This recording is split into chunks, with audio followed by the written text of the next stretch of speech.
talk about what I consider the fourth most important concept for backyard orchard culture. And this is something that nurseries don't tell you about, or something that horticultural groups don't normally tell you about, or even concerned with. And I think this is the most important consideration for growing anything successfully in your backyard. Understand your individual microclimate. Understand everything there is to understand about your individual piece of property. I don't care what happens 8 houses down the road. I don't care what happens in your USDA zone or your Sunset Western Garden zone or 5 miles away from you. What I want you to be concerned with is what happens on everything you own, everything you're willing to farm, everything you're going to put your emphasis into. You need to understand everything that happens on your piece of property weather-wise throughout the seasons of the year. So you need to know where your frost protection is and where your wind protection is. You need to know where your sunny spots are and where your shady spots are. You need to know everything about your irrigation system. How much water does it really put on? Most people don't know. Most people just set the timer and walk away from it. You need to get a whole series of matching size containers, a little Dixie cup or whatever, all the same size containers. Put 25 or 30 of them out into your landscape, run your irrigation system. Come back and measure those cups. How much water is actually in each cup? I would venture to say you think, oh, I get 1/3 of an inch of water for each irrigation. Well, you know what? Over here you got a 1/16, and over here you got 3/4 of an inch. You're going to get different amounts of irrigation depending on what overlap you have in your heads and which direction the wind's blowing. And there's all kinds of variables that you need to understand. You need to know how much water your irrigation system is actually putting out. You need to understand your soil type. You need to know whether your soil is heavy clay or whether it's sandy and fast draining or in between. So the only way to figure that out is to go and dig some test holes. Not 1, not 2, not 5, a dozen or more around your piece of property, wherever you think the soil may be different. I can pretty much guarantee you that your lot right now was not the way that lot was when the contractor came in and started to develop.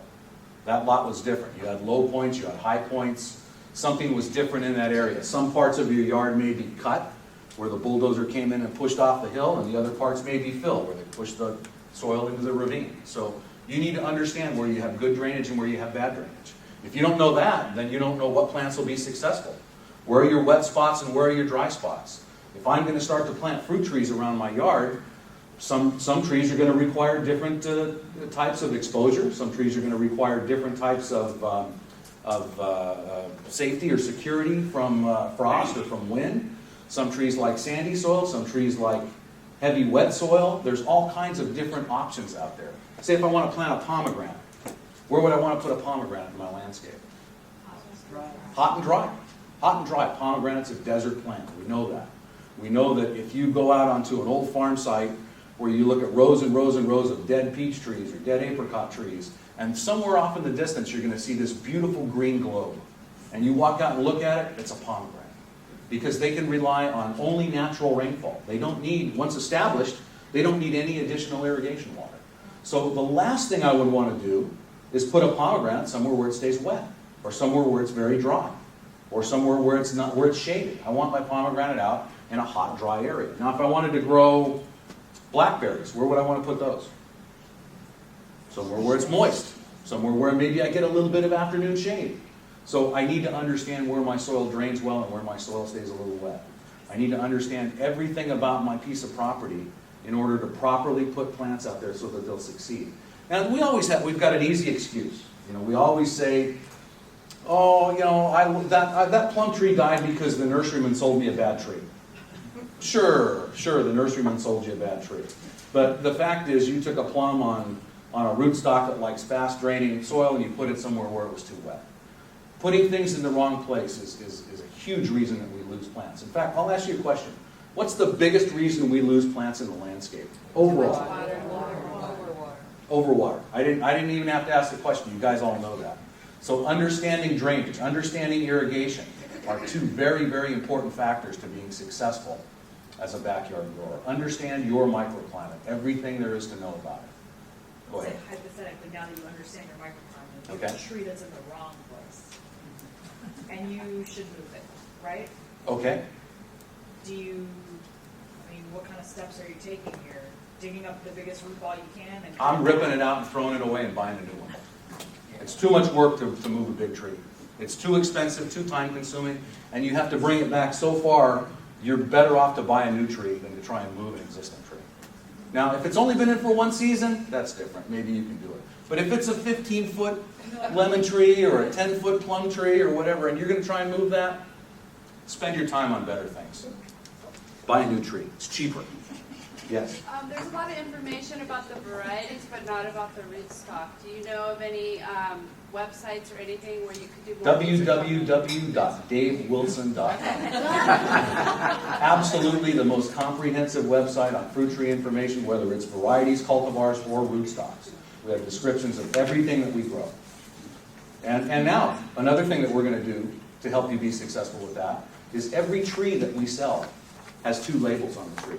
It has a cultivar label, the one that's going to tell me this is Fuji apple or Red Baron peach or Santa Rosa plum, and it has a rootstock label. The rootstock label on that tree is going to tell you what conditions that rootstock likes, what conditions it's going to grow best under, and whether it gives you any dwarfing or semi-dwarfing character at all. But you know, what I really want you to consider along those lines is never, ever choose a rootstock because it's dwarf or semi-dwarf. That's ridiculous. That pigeonholes you into a place where now, if I've got a semi-dwarf rootstock or a dwarf rootstock, I have to make sure that I'm planting it under the right soil conditions, the right geographic area, the right climate. I have to make sure everything is right. So choose rootstocks not for their dwarfing capability, but for their adaptability to your climate and your soil. Once you've done that, once you know you have the right tree in on the right rootstock, you can choose the size. You can keep any tree, any size, anytime. In fact, let me borrow these for just a second, if I may, please. This is your equalizer.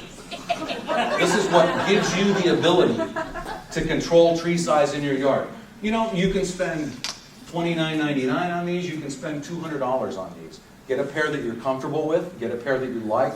Look for a good quality pair. Become very familiar with them. Understand that you can keep them right here, carry them under your arm, walk through the orchard. You can make cuts anytime, any day, any minute that it works for you. You can work on your fruit trees. Get comfortable with these. These are success. These are the equalizer. These are what will put you in charge of tree size in your yard. Okay, any other questions before we move on? She has one more. Yes. Yeah, your website's really good. But Oh, thank you. Master Gardeners, we're not supposed to refer to commercial websites, right? Actually, and when we do the Ask a Master Gardener or question section, Dave Wilson Nursery is one of the websites that we put out as a resource for you all. So, yes. Yeah, everybody seems to like our website and recommend it. And believe me, we have put a lot of investment time and money into producing a website that makes sense for backyard growers. You know, our website is compartmentalized into several sections. We retail, wholesale, nursery section, farmer section, backyard grower section. So we're giving you information on how to do things on all levels. So stay away from the commercial section, stay away from the nursery section, go right to the backyard section, and we'll tell you how to be in control of your trees. Okay. Let's move on. We talked a little bit about rootstocks just now. So rootstocks and soils and how important that is. And that's something that, you know, there are a lot of nursery, not necessarily nurseries, but let's say big retail marketers that seem to prefer a store size that looks something like a box. And I won't name anybody, but one of them really likes orange and one of them really likes blue. Now, these companies, they do a lot of buying from local sources. They'll buy a lot of good quality nursery stock from good quality growers in the area. San Diego County, LA County, Ventura County growers are supplying these big box stores all throughout the southwestern United States. So they are buying a lot of reliable product. But they have a bad habit of making these big giant corporate buys where they'll go up to a grower in Oregon that has 30,000 Santa Rosa plum trees in 5-gallon cans. And they'll say, okay, we'll buy all 30,000 of those Santa Rosa plum trees. I want you to send 50 to Sacramento, and 50 to San Francisco, and 50 to Santa Barbara, and 50 to Los Angeles, and 50 to Costa Mesa, 50 to San Diego, 50 to Phoenix, 50 to Tucson, 50 to Yuma, Arizona, 50 to Las Vegas, so on, so on, so on. So all those Santa Rosa plum trees were grown on one rootstock. All those Santa Rosa plum trees are on, say, St. Julian. So I need to understand that. I need to understand what rootstock that is and what the attributes of that rootstock are. It's a great rootstock in Oregon. It's a great rootstock throughout the northern United States. They use St. Julian in Washington State, in Idaho, in Montana, in South Dakota, in Wisconsin, because the main attribute of St. Julian is it'll take 40 below zero. So do I want that in my backyard in Southern California? No, it doesn't do me any good to grow the right variety on the wrong rootstock. So you need to understand both. You need to understand what rootstocks are adaptable to Southern California. Well, we grow Santa Rosa plum on 6 or 7 or 8 different rootstocks in any given year. And the reason that we do that is that we ship geographically all around the world. So I'm going to sell some on St. Julian to somebody up in Utah or Montana or Idaho. And I'm going to sell some on Nemagard to the guy down in Yuma and Tucson and in Phoenix. And I'm going to sell some on myrobalan to some of the growers in the inland valleys, San Gabriel, Riverside, Temecula. And I'm going to sell some on citation to the growers that are more coastal and have heavier type soils. So you need to understand not only the tree, but what rootstock it's grafted onto. Understanding the variety is only 50% of what you're buying. You're buying a tree that's 2 different parts, a rootstock and a top. And you need to know that both will be successful in your area. So once you understand your soil, you know, hey, I've got heavy soil, it doesn't drain very well. So you're going to look at rootstocks and you're going to rely on the rootstock citation. That'll take heavy wet soil. It'll grow in a lawn area. It'll grow where the soil stays moist all the time. It won't grow in the sandy, fast-draining soil in the desert. It won't grow in Idaho where it gets down to 10 below zero. But it will grow perfectly in San Diego County and in areas where the soil is heavy. If you want to plant a tree close to a lawn or in the lawn, then that's the rootstock you're going to choose. So understand both rootstock and top. If you don't understand both, do your homework. Don't go out and just buy trees and not understand what rootstock they're grafted onto. Now when it comes to things like avocados or even citrus, it's a little easier. You know, you don't have such a diversification of adaptability of those plants. So most of the rootstocks that are used will take the basic soil and geographic conditions that they're grown under properly. So I'm not going to, I don't need to know exactly what rootstock my Eureka lemon's on unless I want to make sure that it's a compact growing rootstock. So for that matter, you may look for a semi-dwarf or a dwarf. But when it comes to stone fruits in general, don't even consider that. Don't consider dwarfing or semi-dwarfing. Only consider adaptability to your climate or soil. Any questions on that? Yes? It's a stupid question. If you go to that orange store, does it say what rootstock on the label? Depends on what tree they're buying. You know, if they have Dave Wilson trees in there, which sometimes they do, we don't sell direct to them, but we sell to the wholesale growers that do sell to them. So you'll oftentimes find a Dave Wilson tree in some of those big box stores. Okay, but if I get the guy from Oregon, does it say this? I assume. No, they don't say. So it's They won't just- tell you. it's a crap So if you don't know, Right. you're a gambler. You know, you may get lucky. You may be, you know, you may be like the guy in Montana that got the tree on St. Julian and he's lucky it's going to grow. But the guy in Yuma that got it, or the guy in San Diego that got it, it's not going to grow. Yeah. So again, it's failure. If you don't understand it, you're a gambler. And if you're willing to gamble, that's fine. But I would rather make sure that the tree that I'm buying is on the rootstock that I need for my area.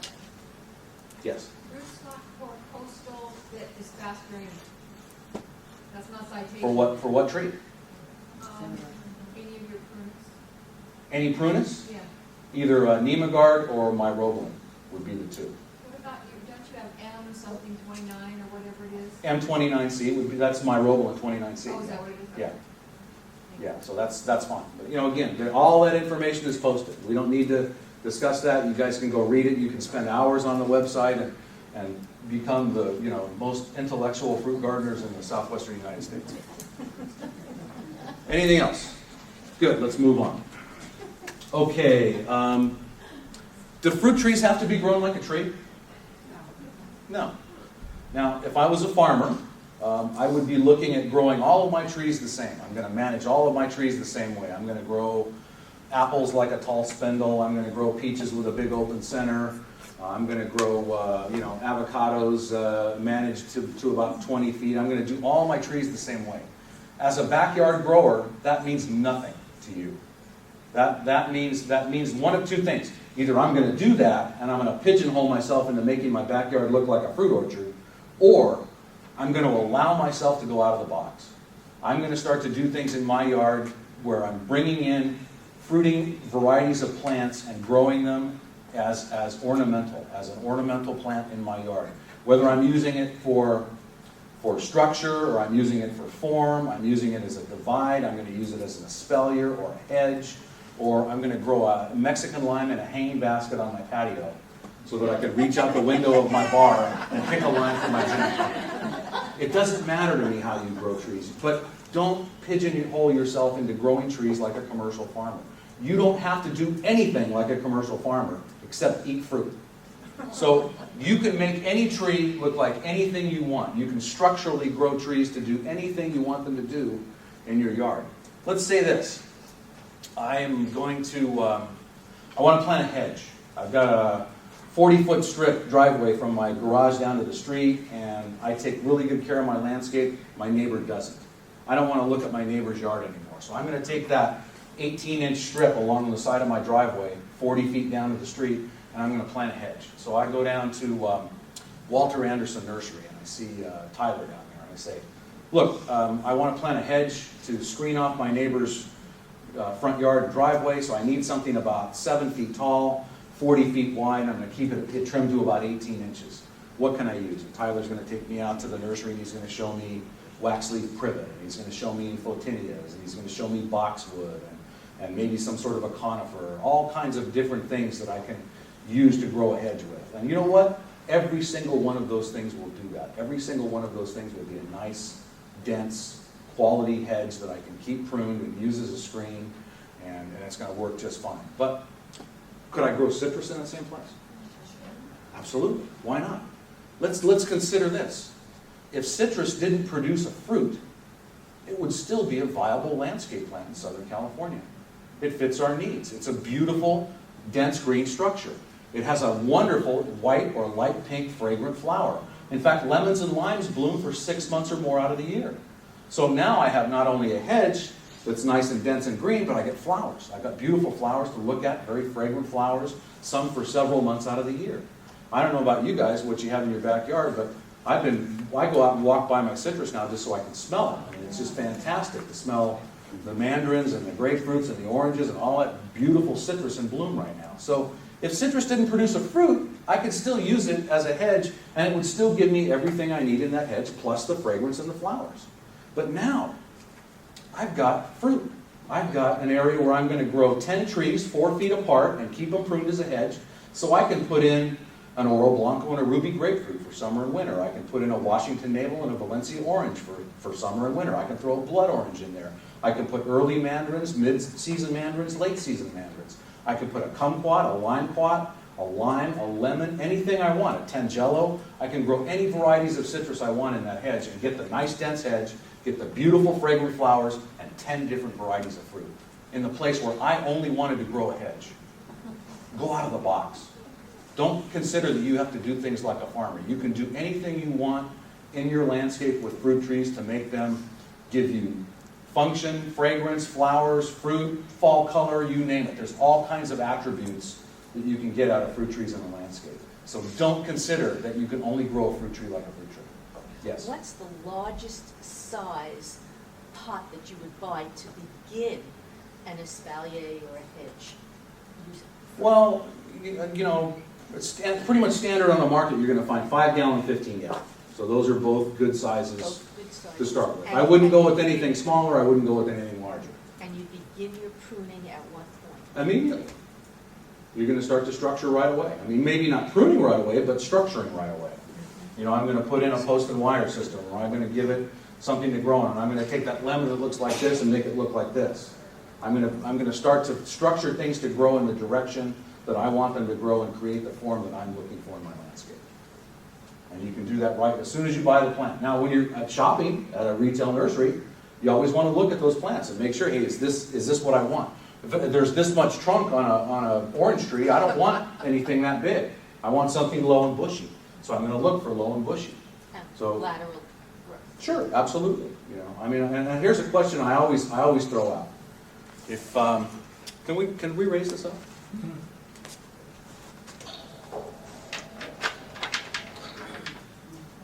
Okay, I'm going to go to not this one. Let's say this. I'm going to go down to the local retail nursery and look for my Santa Rosa plum tree. So in the nursery, they've got 3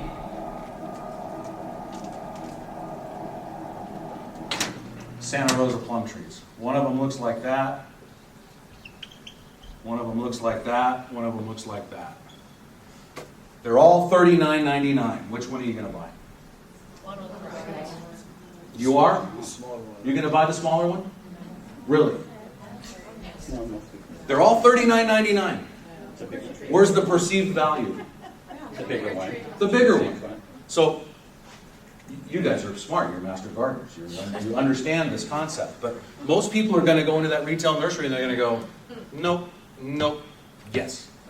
So they're going to take that big tree home because the perceived value is the bigger tree is better for the money. I'm getting this much tree instead of this much tree for the same amount of money. But in actuality, this is not the tree that you want. This tree is already too big for what I want to do with it. I can't use that to grow a nice low fruiting canopy. It's already got a 4-foot trunk, so the next flush of growth is going to put it up to 10 feet or so, and all the fruit is up above where I want it.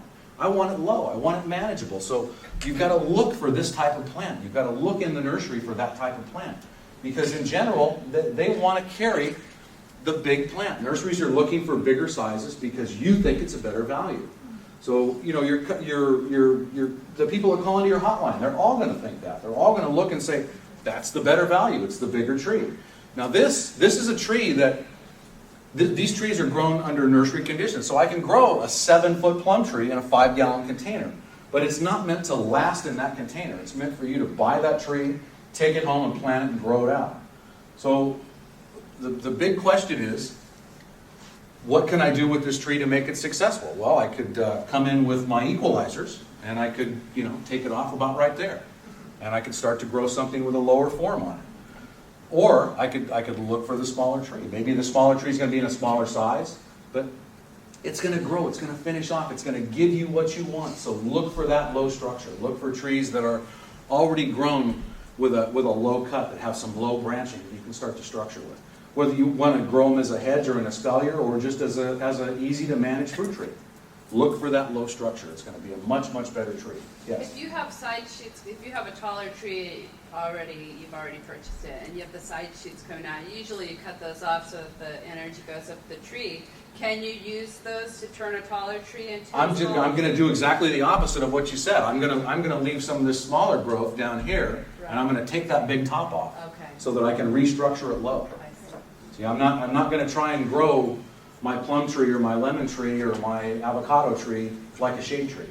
I don't want it to be a shade tree. If I want a shade tree, I'm going to go buy a magnolia or a liquid amber or a camphor or whatever, and I'm going to grow it canopied up so that I can walk underneath it. I don't want my fruit trees to do that. You just have to make sure it's after the graft, right? Not Oh, before. absolutely. Yeah. If you prune below the graft, then then you've got a rootstock. So. Now, since we're on the subject of container trees, let's continue on with that a little bit. There are a couple of things that are very, very important to being successful long-term with anything in a container.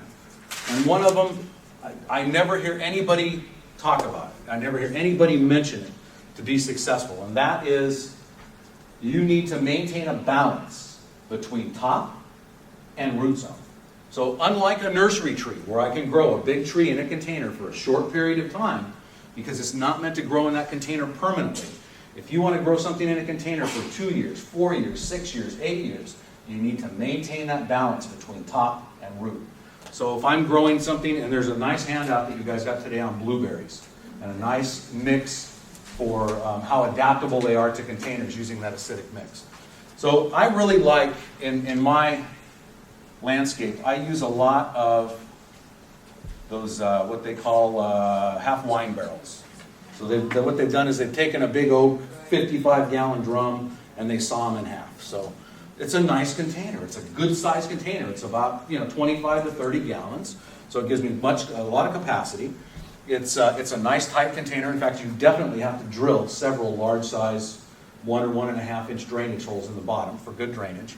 But now I've got a container that gives me enough size where I can actually grow something in it and actually harvest some fruit out of it. So you don't want to take this little container, and grow this big giant tree in it, because then as soon as you forget to irrigate, a big tree like that with a big, top and a small root zone, as soon as you forget to irrigate, you go away for a 3-day weekend, the automatic timer shuts off for some reason, whatever, you skip a couple irrigations, the tree goes into physical stress, the tree defoliates, the tree sunburns, the tree drops its fruit. It's never going to be the same. It's never going to be an unstressed tree again. So you want to make sure that you're not allowing physical stress to come into play with container plants. And I'm going to choose a size on this plant that's going to be more in balance to the root zone that I've given it to grow with. So again, I'm going to look for this nice, shorter, bushier plant that I can grow in the container where the top is going to match the container size. No more than 1.5 times top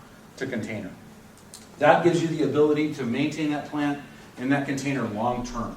I can grow a plant in that container actually as long as the container holds up. And one of the nice things about an oak barrel like that is it doesn't last forever. It lasts about 5 or 6 years. After that, the wood rots away. And all I need to do is come in and drop the barrel rings down and pull the stays out. And I can take that plant out of the container and I can root prune about 6 inches off the bottom and take a couple slices off the side, do a little bit more canopy reduction on it, set a new barrel down, drill some drainage holes in it, put some soil in, drop the root ball in, pack some soil around the sides, and I'm good for another 5 to 7 years. I have a Nagami kumquat that I've had since 1972. And it's still in an oak half barrel. In fact, it has gone through 7 half barrels since 1972. I still maintain the size of the plant to match the size of the barrel. It doesn't physically stress. It's loaded with fruit. It's beautiful. It blooms every summer. It's a great citrus. I love it. And I've had that plant, like I said, since 1972. So you can maintain plants in containers long term. Keep a balance between top and container size. Don't try and grow a nursery plant in a container that you want to maintain for a long time. No more than 1.5 times top to root zone. Any questions on that? Yes? When I purchase a 5 or 15 gallon plant from a nursery, oftentimes it's kind of root bound. The question is, should you slice the roots along the side before you put it in the root? Only if you're transplanting it during the winter when the plant is either dormant or shut down and not growing. If you bought a plant in July and go at the time of year when it's going to need all that moisture that root system can produce, and you cut the root system in half, you're going to lose the plant. But if you do it in the wintertime, if I buy a liquid amber tree in January and it's root bound in the container, and I can take 6 inches off the bottom of the root ball and rough up the sides a little bit, the tree's not going to skip a beat. But I can only do that during the winter. So what happens if you put it in the ground in July and the roots are bound, just as they come in the container? Yeah, Okay. yeah, absolutely. Yes. Since we're now talking about containers, can we go back to your concept before about the microclimate being most important and not necessarily think about dwarfs or semi-dwarfs. Mhm. In this kind of situation, since to some degree you're controlling the environment, would now be a good time to think in terms of dwarf and semi-dwarf rootstock? Sure, absolutely. It comes into play more with container than anything else. So my Nagami kumquat is on Panceris trifoliata rubida, which is a citrus rootstock that dwarfs citrus by about 40%. And then the second question, you were talking about 1.5 to 1 ratio. 1.5 Are we top. talking about volume or height or? Overall volume. Yeah, so you don't want the volume of that top to be more than 1.5 times the volume of that root space that you've given it to grow. Thank you. Mm-hmm. Yes. Why don't you, well, I haven't seen fruit salad type citrus very often.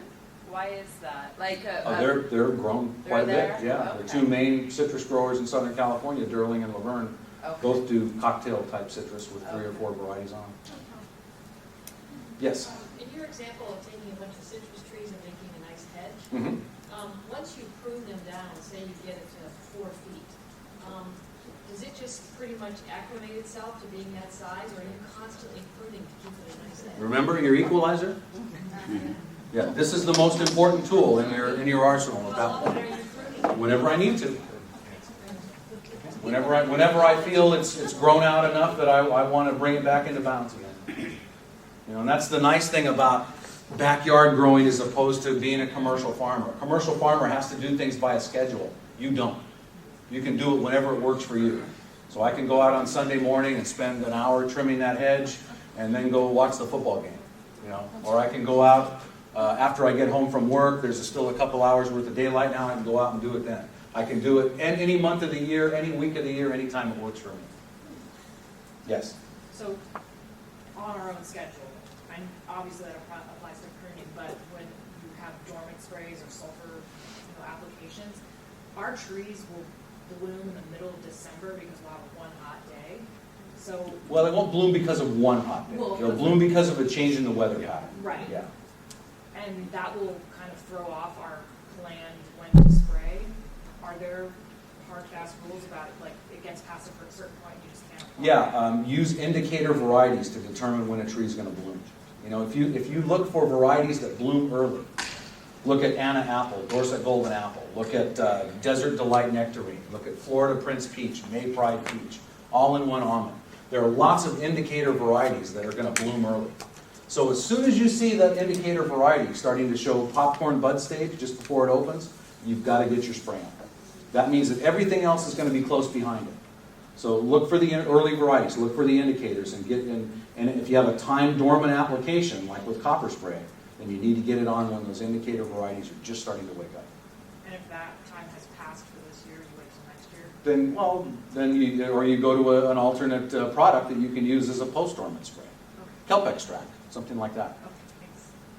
Tom, what would be a natural break for you? To usually get the class 15 minutes, you Um, might continue on a little bit? How much time do I have ultimately? Until 11:30. And it's 11:20 now? No, it's 10:15. We Oh, take it. I'm looking at that clock. Oh, we typically Oh, take. it's 10. We typically take a 10-15 minute break. So Okay, whenever it's give 10 me just a few more minutes, and then we can take a break, and then we'll come back and do that PowerPoint. Thank you. And I'll take your question, then we'll move on. I just am getting so confused because I just spent all that time this weekend reading this book that tells me about when I should cut and not cut because of the buds and the thises and the Isn't it that's. confusing? Isn't it And now confusing? you're saying, just, when you have time, get out there and trim And away. I'll tell you what, you're reading a farmer's book. You're reading something that was written by an agriculturalist to tell a farmer when he needs to do his work. You're not a farmer. You don't have a farmer's expectation. You're a homeowner. You want to grow some backyard fruit. You don't need 500 or 600 or 700 pounds of fruit. Not that. So you don't need to worry about when a farmer does his work. The only thing that would be important would be following a fertilizing program, which we'll talk about, and following whatever pest control or disease control you need to monitor, and that's going to be done on a timely basis. But And the when it comes to pruning, when it comes to making things, work in your landscape, there's no schedule that you need to follow. Typically, let's say that's typically, I'm going to do 2 prunings a year on just about everything I have. And I'm taking 2 different concepts into those prunings. Number 1, summer prune for size control. So in the summer is when I'm going to look for the size of my tree and say the tree that I want to keep at 7 feet is now 9 feet. So 2 feet comes off the top. Then in the wintertime, you can look at that tree again. You can still take that top out because anything above the point where I've chosen as my manageable size is never fruiting wood anyway. I'm never going to allow that to fruit. It's going to come off twice a year, anything above my chosen size. So that comes off whenever you want, whenever it works for you. Then in the wintertime, you can look at that tree and do detail work. So detail work is simple. Anything that you don't want to have to look for through the rest of the year. Dead wood, diseased wood, broken branches, crisscrossing branches. Open up your centers. Reduce your sides a little bit. Do whatever you need to do detail-wise.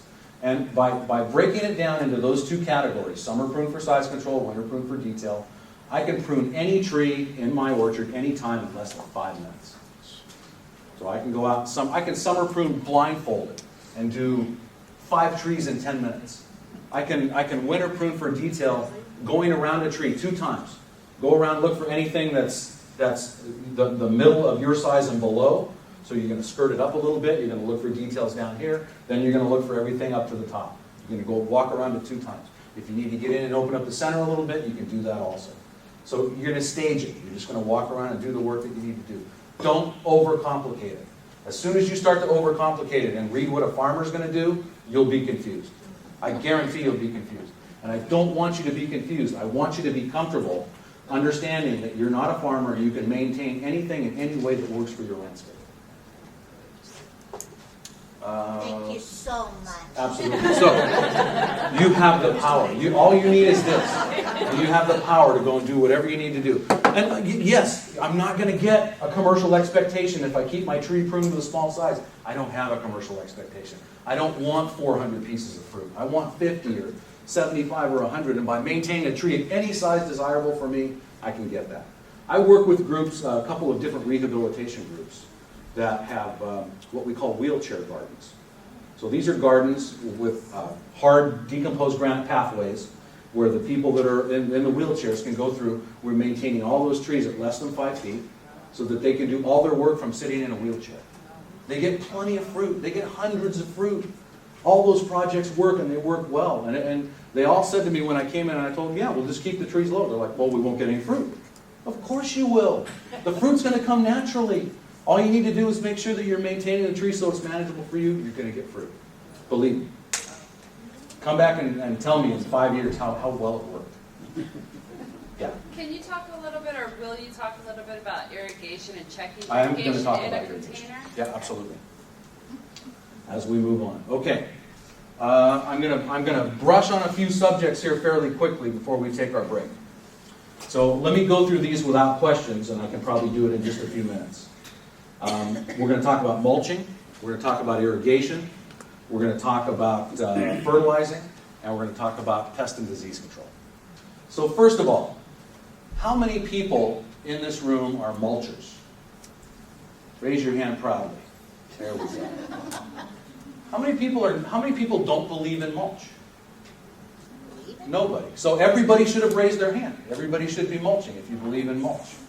Okay, let's talk about the 4 important things that mulch will do for you in your landscape. And my philosophy at this point is anything in my landscape that's not hardscape or lawn gets mulched. Any place in my landscape where I can see soil is going to get a 6-inch layer of mulch laid on it. At least every 18 months I'll replenish that. So after about 18 months, 6 inches of mulch decomposes down to about less than 2 inches. And I come in every year and a half or so and replenish that layer up to 6 inches. Now the 4 things that it does for me are all very important to the landscape. Number 1, it keeps the summertime soil temperature cooler by 15 to 20 degrees. So July, August, September, October, when the tree is using up most of its irrigation uptake of carbohydrates and nutrients and water, at that time I've given it an area where the roots can function properly. Number 2, a 4 to 6 inch layer of mulch will make better use of your irrigation water by 50%. What kind of a situation are we in now in California? So if I can make better use of my irrigation water by 50% on, say, 2/3 of my landscape, and if I consider that the average water bill is about 50-50 between indoor and outdoor use, and I can save 50% on 2/3 of my landscape, that's a recognizable dollar figure every month. That could be $10, $20, maybe $30 a month, or even more, depending on what your water bill is like. And we're in a situation where we need to conserve water anyway, so what more perfect time to do it than right now? Number 3, a 4 to 6 inch layer of mulch will bring back mycorrhizal activity, bioactivity. It'll allow your trees, your plants, your roses, your bell peppers, your clematis, whatever you're growing, to get an increased bioactivity in that soil so that the uptake of nutrients and carbohydrates is much, much more effective, more natural, in a style where the plant would take in nutrients from nature. You're allowing it to do that in your yard now. You're not growing things on bare, dry, soil with no bioactivity. So there's 3 great reasons right there. Keep the soil cooler, better use of irrigation water by 50%, increase in bioactivity. Number 4 is pretty simple. Weed seeds don't germinate through a 2 to 4 or 6 inch layer of mulch. So what's the worst chore in the landscape? Weeding. So now I've saved you 85% of your weeding just by putting a nice mulch layer down. So the mulch that I like to use, the only concern that I have is that it's biodiverse. I don't want to use mulch that's a single product. I'm not going to use all eucalyptus or all pine or all cedar or all redwood or all manure or anything like that. But all of those things in 10% or 15% final volume can be used in your mulch. And you can use anything organic, anything biodynamic, any type of organic material you want to work in to 10% or 15% is fine, but no more than that. Everything else should be a mix, as much of a mix as you can get. Hardwoods, softwoods, foliage, twigs, big chunks, little chunks. You want all different types of material in that mulch. The more diverse it is, the better it is for your landscape. So, any questions on mulching? Well, what if it's You buy- one variety? I'd say I cut the avocado trees and grind them. That's the only thing I have. Okay, remember what I said. Nothing any more than 10 or 15% final volume. So you can cut an avocado tree or a eucalyptus tree or an olive tree and work that into your existing mulch layer by 10%. But you already have a base there. You already have something there that you're working this into. I don't have any other kind. Then you need to buy some. You need to go out and get mulch. Unless if your neighbor's got a bunch of mulch and it's all fine grind when the Santa Ana winds blow and you're downwind, you'll get some. But you won't get enough to make it worthwhile. You've got to incorporate it into your landscape. You are in charge. You have to bring it in. So you would buy multiple bags and mix them together? That's... Or look for something that's biodiverse in itself. Okay. And then what do you think about the stuff in the dump? That's what I use. Recycled green waste in a That's raw already green mixed, form. obviously, so. Here's the deal. It's out there. Everybody's recycling green waste now. It's cheap. You can buy a truckload of recycled green waste for what it costs you to buy 3 bags of mulch in the nursery. So all you have to do is be able to haul it. In fact, most of the guys that do the recycling, hey, you want 5 yards? Yeah, we'll deliver it. And it's not expensive. The biggest cost will be delivery. So if you can pick it up, it's almost free. And if you can work with the local arborists around town. Find a guy that's trimming trees. Say, look, if you've got a load on there where you've trimmed a bunch of biodiverse plants, I trimmed a pine and a eucalyptus and a camphor and a row of junipers and a couple oleanders and down the line. This is a very biodiverse load. Okay, bring it on. I'll take it. I've been pruning eucalyptus all day. Don't want it. I want the biodiversity. So you can work with those guys if they have biodiverse material. It all works. I've been using recycled green waste for 30 years. And I've never, ever once had an issue with it that people told me I would have. People said, oh, you'll get all kinds of weeds you've never had before. It doesn't happen. People said you'll bring in diseases, plant diseases, termites. Doesn't happen. Termites don't live in little chunks of wood. Termites live in big pieces of wood. So I've never brought in anything like that. I've only had benefits from it. I've never had an issue at all that was adverse to my landscape. So use it. Mulch is good. It's good for the environment. It's good for the drought situation right now. In fact, I'll tell you this. I'll make a statement that I stand behind 100%. If you're not willing to mulch anything that's soil exposed in your landscape should be colored rock and pink flamingos. I swear by that. If you're not willing to mulch, don't even bother. Mulch makes such a huge difference in how your landscape performs that if you're not willing to do it, you'll be fighting problems for the rest of your life. I have a fairly steep incline where a couple palm trees and some other things are there. Mm-hmm. The mulch starts here and ends up down here. Is There's all kinds of nettings that you can put over hillsides now. So you lay your mulch down, you roll your net out, and you stake it down. And that holds it fairly well. That's what they're doing on the freeways, all those angles on the freeways and things like that. Is that biodegradable? Yeah, absolutely. So there's all kinds of great products out there now that you